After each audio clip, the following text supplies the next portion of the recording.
Okay, I can't lie. I've been afraid of making this video. It's been 460 days that I've been away.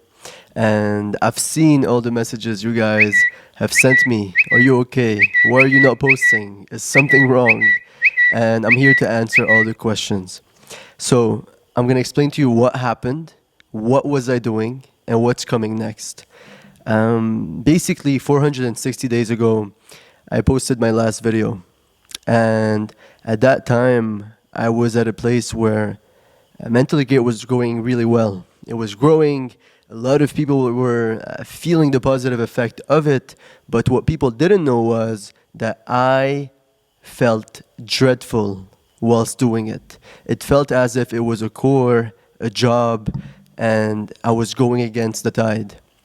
And if I'm being fully honest, there came a point where it was like, fuck this shit. I didn't want to do it anymore because I was fed up with being fake. I hated scripting. I hated putting on an act and just acting different than how I was in real life. And that all led to the point where I said, I don't want to do this anymore. And what's next? So there came a period of deep, deep, deep confusion. And I asked myself, what do I do next?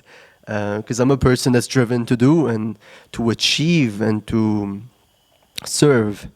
And so in that period of confusion, and I also, just so you guys have full transparency, I put up some notes just so I can cover everything that came to mind, but nothing is scripted. So there is no script. I'm just putting kind of a direction to what I want to say. But basically, to come back to the story, I just was confused as to what do I really love doing, because content was not it. I just felt, I knew it helped a lot of people, but it's important to realize also what do others enjoy and what do I enjoy myself. And finding that sweet spot is very important in my perspective. So at that point, I was searching for it. Like, what is that thing that just fills my heart with joy? And after lots of confusion and being lost and doing lots of reflection, I came to found something called the Ikigai, which was basically like, imagine 4 circles, and each one, there's a circle that says, what do you love? What are you good at? What does the world need? And what can you be paid for? And the sweet spot between these 4 circles is supposed to be your passion. And so I did it, and after lots of reflection, I figured out that, okay, I got it. What I really loved was serving. I love serving others and influencing them towards a better life. The second thing was I loved personal development. It was my obsession since I was 10 years old, and I just love sharing about this. And the third one was free self-expression. So not being limited by a script and having to act a certain way or being different than what I was at the core of myself, what I was genuinely. So acting as I was in real life.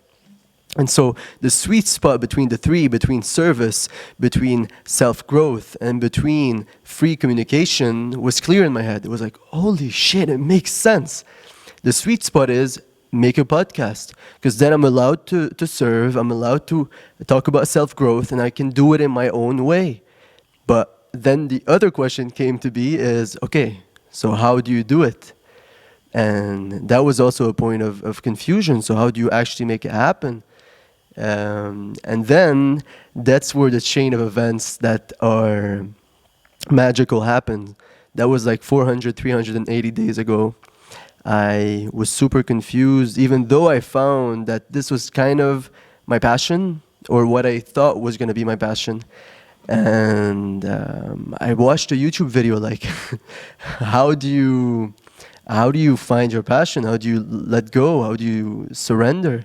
And I stumbled upon a video by Gabby Bernstein that was on the Oprah show, and it was talking about how to let go and surrender to the universe. And I just resonated with it to the core of my heart. It just felt right. And I knew she was telling things that applied directly to what I was going through. And so I bought her book. and it was called The Universe Has Your Back. I read the book. It was a masterpiece. And I applied the things in the book, which were basically prayer, meditation, asking for signs. And I wrote something here also. It's like, this book was really special because it gave the power of surrender. And surrender for me was a concept that was very strange and absurd because my whole life it was a game of forcing to get things. And I wasn't used to flowing, to things flowing to me. So she really enlightened that concept in my head and I applied it. I said, why not? Let's try it. And the craziest shit happens.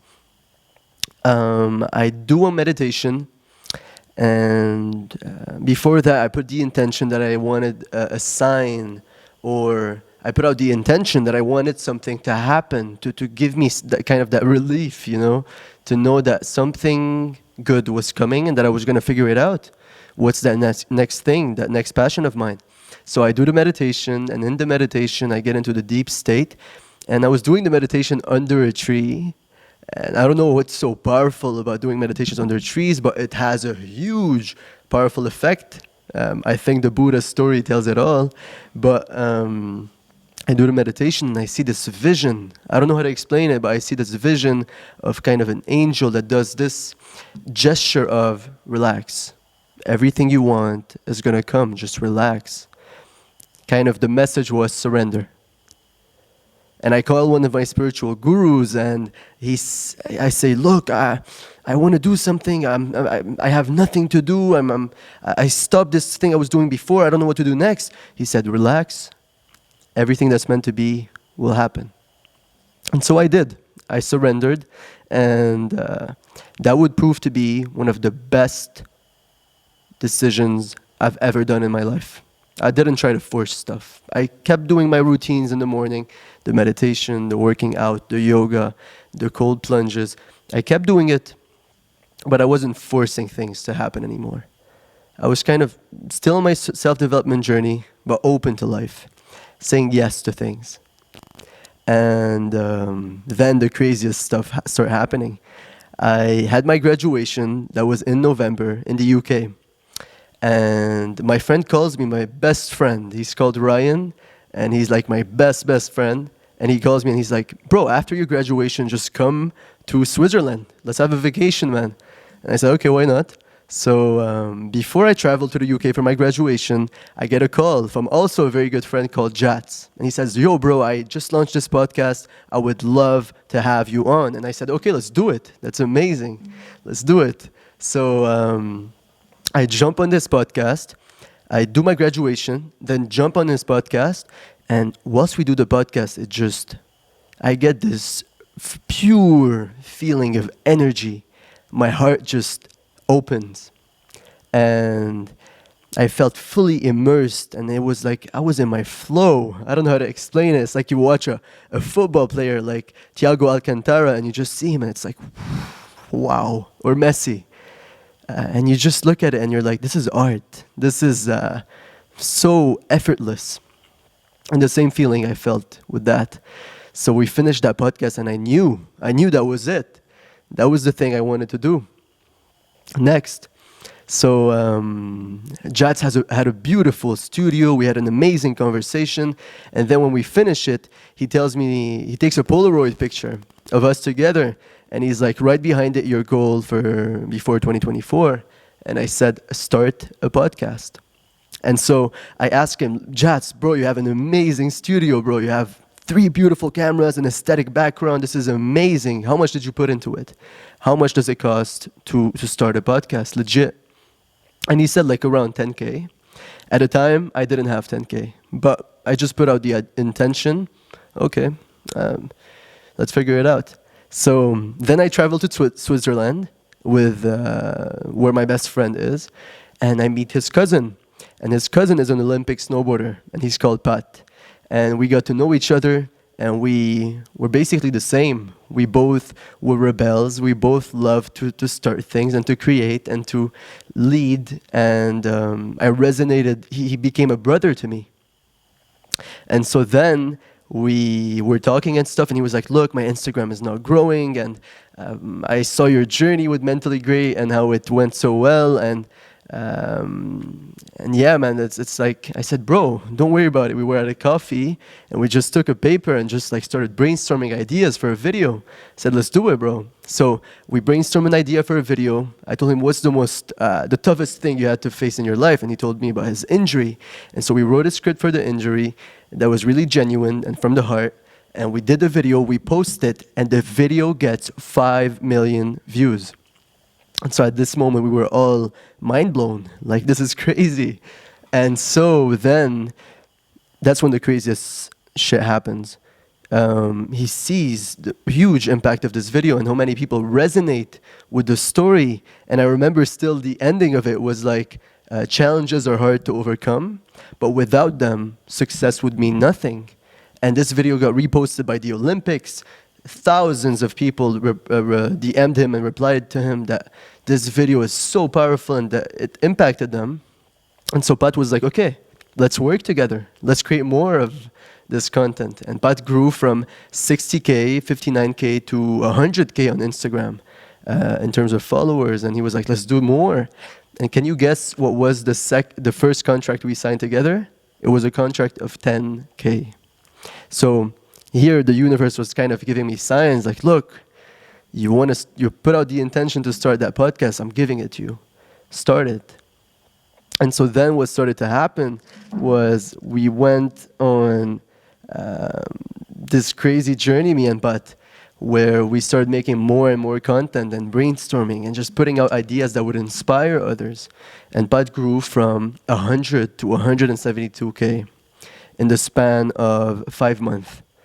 And then a lot of other clients started to come, and we worked with Sarah Acho, which is an Olympic sprinter, one of the nicest humans I've ever met. And she grew from 25K to 100K followers on Instagram in like 4 months or 3 months, and crazy time. Then we started to work with Etienne, which is an expedition filmmaker. And he also has some crazy, insane stories, like surviving 24 hours inside an active volcano and lots of other crazy stuff. And we started working with him. Then we worked with Amir, which is an SNC expert and a very dear friend of mine. And we took him from 4K to 24K on Instagram, and on TikTok from 0 to 100K followers in the span of a few months. So the company was doing well. It was making money. It was successful. And it was just going in the right direction. But along the way, I kept getting these signs, these feelings, this intuition to follow the podcast. Like, I would have this conversation with a friend at dinner. Her name was Christina. And she told me, what are you doing next? I was like, when I was talking about the podcast, you could see it in my eyes. It was just, I would light up. I would be so happy and so... it's just the most beautiful feeling ever, because the feeling I got from doing that podcast with Jess was just the best feeling I've ever felt, one of the best feelings I've ever felt in my life. So when I talked to her, this was the sign, like, this is what you have to do. I felt it in my heart, in my gut. This is the thing. You just know. You feel a feeling of excitement, of ease, of calmness. This is the thing you have to do, and it's going to work out. So then I get other signs. I was in the car and I start like symphonies. Dun, dun, dun, dun, dun. Yeah, we'll find. Yeah, we'll find. Yeah, we'll find the truth. Yeah, the truth. Yeah, the truth. Yeah, the truth. And I was like at that moment in the car, like a random symphony comes to my head, and I was like, wow, this is the intro for the podcast. This is the song for it. And then we're driving in the car, me and my best friend. His name is Jado. I call him Lacuz. And me and Jado are just talking about life in the car, driving. And he was like, look, it's so cool to be rich, like Andrew Tate. His life is so cool, money, status, fame. I said, yeah, bro, it's amazing. And then in one of those many wise moments, I say, it's really cool to be rich outside. But what's even more important is to be rich inside. And then, poof, that was an aha moment. Like, this is the name for the podcast. And I became more and more and more excited. And then I was like, okay, well, what should be the logo? And then I thought about it and I was like, bro, my first spiritual awakening was this crazy experience I had under a tree in the UK where I woke up super stressed. It was exam week and I had so many things to do, barely slept, and then just went up to the library and there was a garden next to it and a tree. And I meditated under that tree and I had my first spiritual awakening. And it was the most beautiful, blissful feeling in my entire life. And then this was the moment that just helped me connect to my true self, to my true nature, to God. And I was like, okay, this should be the logo. It should be a person meditating under a tree because that means a lot to me. And so then another chain of events happens. I start seeing lots of angel numbers, what they call them. I used to not see them that much before, but I started seeing 111, 222, 333 everywhere in a way where it's like, it can't be a coincidence, like an absurd amount. I don't know if you believe in that, let me know, but I saw it in a crazy, crazy amount. And so I said, okay, these are all signs and stuff. And I just kept doing the agency and it was going well. And then one day I decided, okay, you know what I'm going to do? I'm going to sit down. We had an office. So in May, we got into the office. And then after a few months, I said, okay, let's take this shit seriously. Because the whole time, it's been kind of like we've been winging it, flowing with whatever happened. And just clients started to come by word of mouth. So I said, okay, I was alone at the office. Let's take a piece of paper and let's write some huge goals for this. And so I start writing papers. And I finish writing, and papers are in front of me. And I'm like, deep down, that's not what I want. That's what people expect of me. That's what society puts in your mind about everything in terms of money and all these things. But that's not what I genuinely wanted. So at this moment of realization, I was like, look, this entire time, this was an amazing journey, filled with amazing people with the agency. With Carl, which was my co-worker at the time, he was one of the nicest humans and supported me in every shape and form, and he's a brother to me. With Milad, who also supported the entire agency and did some crazy, crazy level edits that are just out of this world. And with Etienne, who also did the same. And we worked with so many amazing people and learned so much from their stories and their experiences. But at that moment, I knew this was the time to go for my passion. At that moment, there came a realization. And that was a tough realization. It was like, which one do I go for? Was it the agency, where I can make money, or the podcast, where it's my passion? And it's a tough call to make. And so at that moment, I asked for guidance, I asked for signs, I asked for help from the one above. And I saw a video by Steve Jobs, and he said, work is going to fill a large part of your life. And the only way to live a meaningful life is to do great work.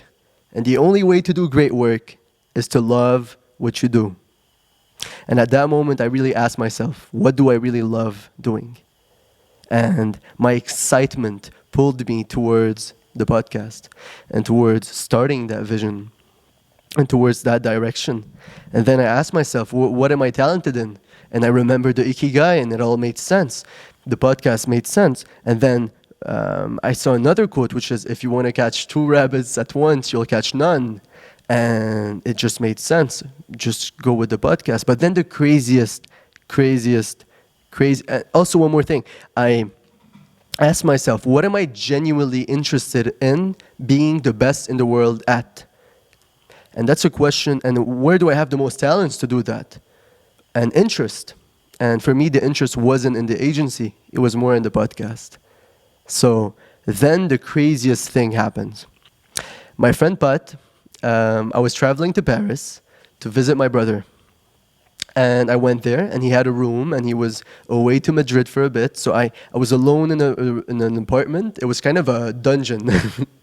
And what I mean by that, it's kind of a place of reflection where you're alone, you and your own thoughts, and you can reflect freely. So I went there, and I started writing, journaling. What do I want? And it became more and more and more clear. And then I go to Switzerland to my friend Pat, and I did a lot of trips to Pat. And Pat is one of the most genuine and nicest humans I know. He hosted me every time to his house, treated me like family, and his entire family is just a blessing. They're people that have pure hearts, all of them, including Pat, Mark, Max, Pauline, Ryan, Nadine. Every single one of them is like the nicest people I know. And so to continue the story, so what happened next was, this is crazy. I go to Pat, and we were supposed to have some work together because we usually meet up and start working, and we're both kind of workaholics to some extent, Pat a bit more than me. But then Pat tells me, "You want to go to Austria?" And I'm like, "What?" And because he didn't tell me before, and I was like, "Okay, let's go." So we go to Austria, we go by car, and he had like a camp with the Swiss national team of snowboarding. And we go there, and I was still confused as to what decision to take. Do I stop the agency, start the podcast, or do I start the podcast and stop the agency, or do I do both? You know? So this is crazy. So I go there with the intention of kind of, Lord, give me signs. What should I do? So we go there, and it's crazy what happens. We go there, and me and Pat we said this is going to be a brainstorming week. We called it Monk Week. And during that week, we were going to be as creative, as productive, and as connected as possible. And we woke up every day, we did our meditation, we did our training, our yoga, our everything you can expect to just kind of refuel, reconnect, and be creative. So the first crazy thing happens. Pat comes in, and every conversation we have, brainstorming a video script, or a video story, Pat comes out of his mouth was about passion. Every single one, and we brainstorm about 10. And every single one would kind of go in a direction, then come back to passion. I was like, okay, this is interesting. Then we go to the this is crazy. We go to eat every night at this restaurant above the hotel, which was kind of it was called I don't remember the name, but we see this waiter called Benny, and he was so happy, so like passionate, doing everything. So I asked him, "Why are you so passionate about doing this?" And he was like, "Look, I used to work this job before as a banker, but I hated it and didn't enjoy it. But when I started doing this, my heart just opened. I just enjoy it, and I feel happy, and I feel fulfilled. And it's a passion." And I was like, okay, that's interesting. And then the third thing, this is the craziest thing that happened. We were brainstorming, me and Pat, we just finished, and I put the intention in the morning that I wanted a sign, a clear sign, to see 888 if I was meant to start the podcast. And I just put it out there. And 888 was a number I barely never saw. So that was kind of my intention. It was like, okay, if angel numbers are real and what people say is true, then I'll put out a number that I don't see often, and if it comes, it's really a sign. So I put it out there, and we finished writing, and I said, let me go for a walk. I go for a walk, and I come back, and I swear to my mother's life, the laptop, I just do this on my laptop to turn it on, and the Notes app is filled with eight, like an absurd amount of eights. I'll put it up on the screen. And I was like, wow, this is insane. This is like crazy. So after the combination of all these signs throughout the entire year, I was like, look, I'm going to die one day. And And this is the sign to just go for what I love, even though it's scary, even though it doesn't make sense on paper, to leave an agency that's working and generating income and start this passion and just go for it and take a leap of faith. Deep down, I knew it was the right decision. So, that's how I decided, and that's how I came to the point where I'm talking to you guys and launching Rich Inside. This is the start, not of a podcast, but a spiritual adventure. We go together to discover the true richness that lies within. We're going to have every week on Tuesday at 5 a.m. Eastern, awakening conversations with fascinating individuals that have achieved kind of the meaning of life. Not only achieving external richness through meaningful success, but also internal richness through inner joy, happiness, and fulfillment. So, for me, the intention with this is to be genuine, to be of service, to actually accomplish the Ikigai. So to be of service, to practice self-growth or spiritual development, and also to be genuinely communicating without having to put on a facade or being inauthentic with a script or with acting, but just being myself. And I am happy and I welcome you more than ever to join this journey. And my real name is not MG, it's Aji. All my friends call me Aji, and my actual real name is Fouad. Don't tell me why. A lot of people tell me, why Fouad and Aji? I don't know, ask my mom. That's my nickname. So you can call me Aji. And this journey is all about authenticity. This journey is all about self-discovery. This journey is all about the truth of the universe, the truth of life, and the truth about our existence. And I'm finally so relieved to have made this video because I was scared for a long time. And I'm happy to finally have had the courage, in spite of fear and being afraid of so many things that would go wrong, that I showed up and shared my truth with you guys.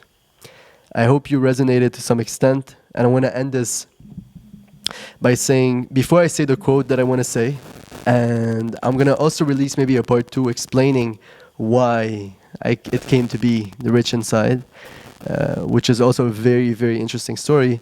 I'm going to read you a quote that kind of summarizes what happened here by the way of a superior man. Shout out Hamza, because he was the one that pushed me to read this book. Okay, so that quote from The Way of the Superior Man.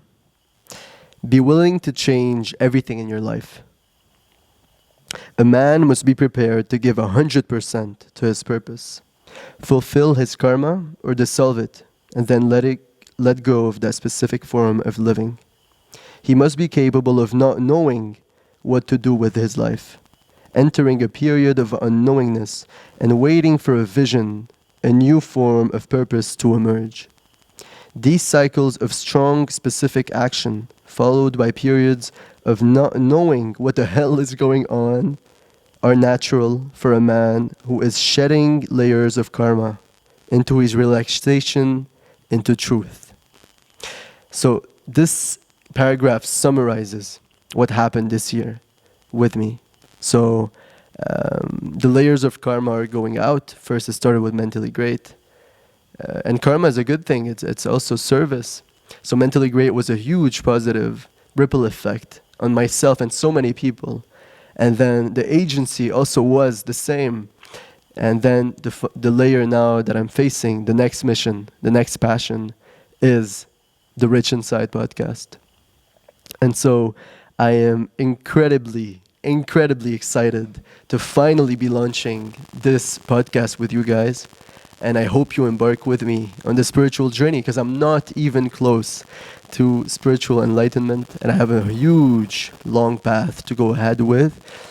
And if you want to be a part of it and be a part of this spiritual journey towards discovering that truth that he talks about in The Way of the Superior Man, then I welcome you. Okay, one last message. The first official episode is coming out tomorrow.